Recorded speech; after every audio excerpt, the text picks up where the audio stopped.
Time to look at the reason you joined Songtrust for your royalties. Our platform has a lot of different ways you can filter your royalties.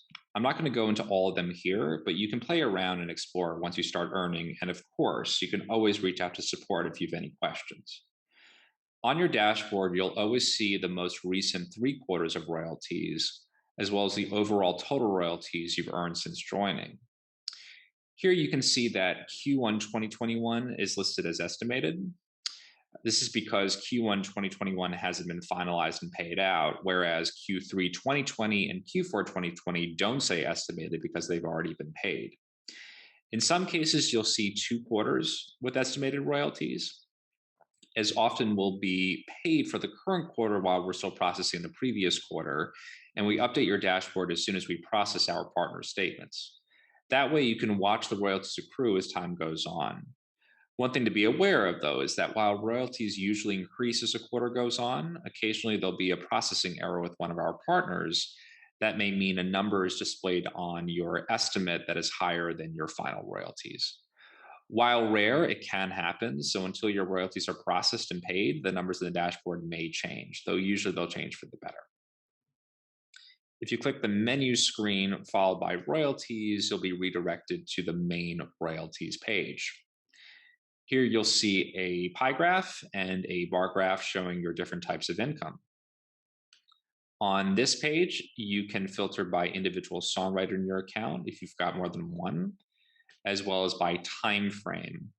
Be mindful that the system can look as far back as when your earnings started with Songtrust. In this drop-down screen, you can sort by subcategories and royalty types. And to the left of that, if you click on reports, you'll see a line graph of your historical earnings activities since joining Songtrust. Below, you'll see every line item from your royalty statements. Again, you can filter by individual writer and by specific period of time on this page. And here is where you can really drill down the filtering. If you click on the funnel icon next to song, you can type in a song title or select from a drop-down list to choose it.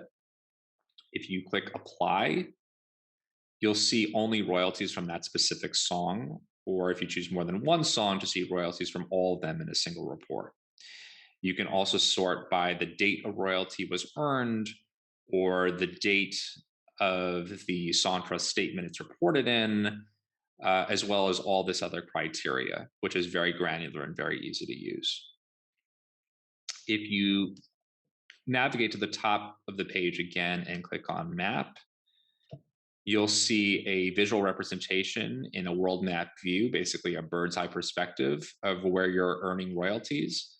As an FYI, the preset setting is for North America, but if you click on world at the bottom of the screen, you can sort and just hover your mouse over any territory and get a great visualization of what you've generated and from where.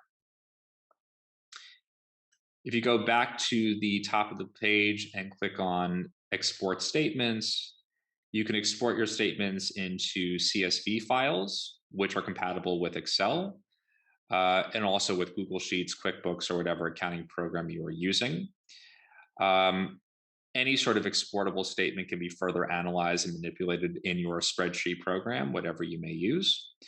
You can export statements for a specific writer or for all writers, as you see here, or by individual song or by last quarter, as you see here.